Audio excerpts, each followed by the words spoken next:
Habacuc, chapitre 1. Oracle révélé à Habacuc le prophète. Jusqu'à quand, ô Éternel? J'ai crié et tu n'écoutes pas. J'ai crié vers toi la violence et tu ne secours pas. Pourquoi me fais-tu voir l'iniquité et contemples-tu l'injustice? Pourquoi l'oppression et la violence sont-elles devant moi? Il y a des querelles et la discorde s'élève. Aussi la loi n'a point de vie, la justice n'a point de force, car le méchant triomphe du juste et l'on rend des jugements iniques. Jetez les yeux parmi les nations, regardez, soyez saisis d'étonnement, d'épouvante, car je vais faire en vos jours une œuvre que vous ne croiriez pas si on la racontait. Voici, je vais susciter les Chaldéens, peuple furibond et impétueux, qui traverse de vastes étendues de pays pour s'emparer de demeures qui ne sont pas à lui. Il est terrible et formidable.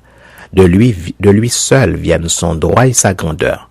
Ses chevaux sont plus rapides que les léopards, plus agiles que les loups du soir. Et ses cavaliers s'avancent avec orgueil. Ses cavaliers arrivent de loin. Ils volent comme l'aigle qui fond sur sa proie. Tout ce peuple vient pour se livrer au pillage. Ses regards avides se portent en avant, et il assemble des prisonniers comme du sable. Il se moque des rois, et les princes font l'objet de ses railleries. Il se rit de toutes les forteresses, il amoncelle de la terre et il les prend. Alors son regard redouble, il poursuit sa marche et il sera coupable. Sa force à lui, voilà son Dieu. N'es-tu pas de toute éternité éternelle, mon Dieu, mon Saint? Nous ne mourrons pas, ô Éternel. Tu as établi ce peuple pour exercer tes jugements, ô mon rocher.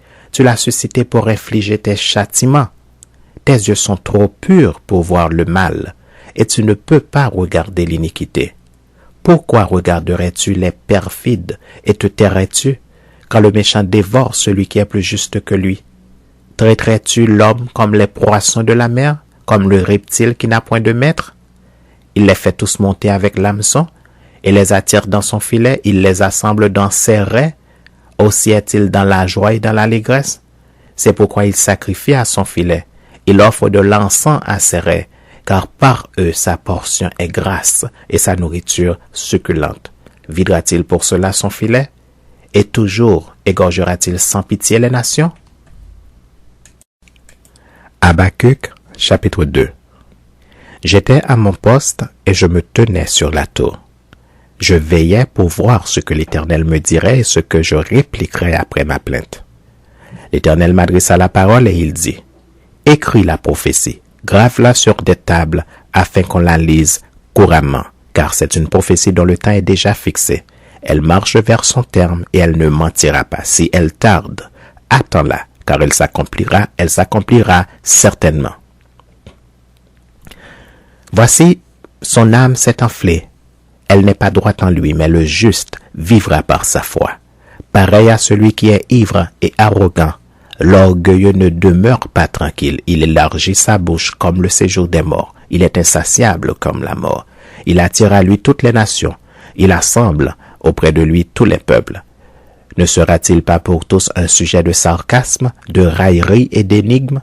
On dira: malheur à celui qui accumule ce qui n'est pas à lui. Jusque à quand? Malheur à celui qui augmente le fardeau de ses dettes.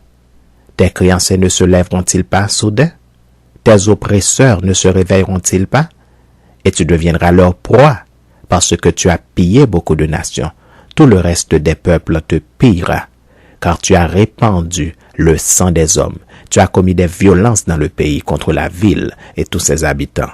Malheur à celui qui amasse pour sa maison des gains iniques, afin de placer son lit dans un lieu élevé pour se garantir de la main du malheur. C'est l'opprobre de ta maison que tu as résolu en détruisant des peuples nombreux, et c'est contre toi-même que tu as péché. Car la pierre crie du milieu de la muraille, et le bois qui lie la charpente lui répond: malheur à celui qui bâtit une ville avec le sang, qui fonde une ville avec l'iniquité. Voici quand l'Éternel des armées l'a résolu, les peuples travaillent pour le feu, les nations se fatiguent en vain, car la terre sera remplie de la connaissance de la gloire de l'Éternel comme le fond de la mer par les eaux qui le couvrent.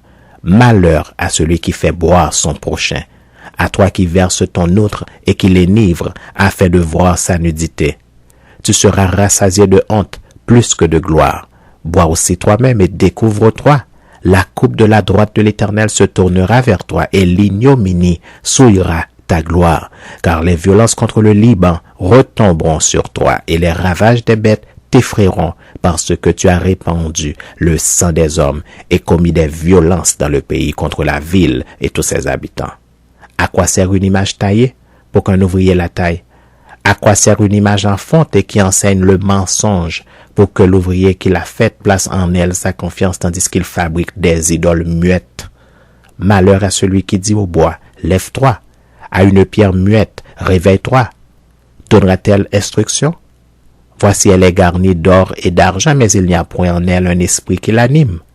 L'Éternel est dans son saint temple, que toute la terre fasse silence devant lui. Habacuc, chapitre 3. Prière d'Habacuc, le prophète. Éternel, j'ai entendu ce que tu as annoncé, je suis saisi de crainte.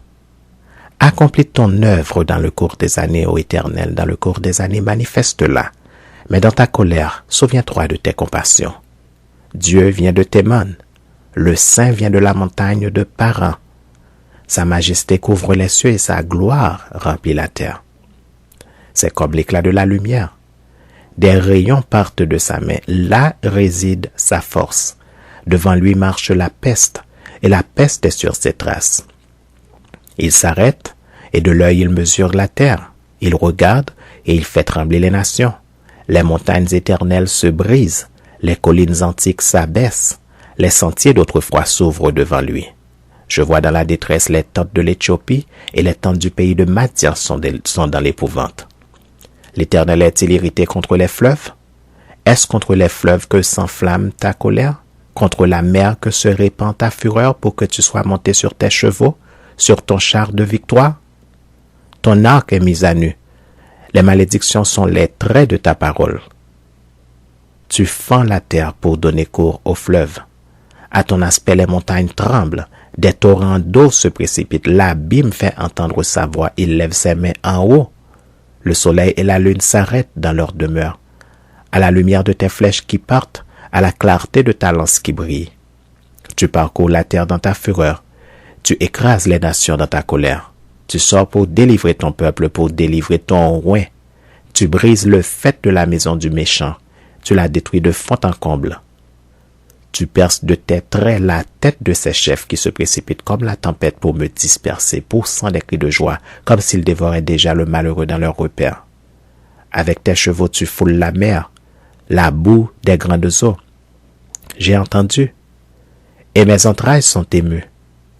À cette voix, mes lèvres frémissent, mes os se consument et mes genoux chancellent. En silence, je dois attendre le jour de la détresse, le jour où l'oppresseur marchera contre le peuple.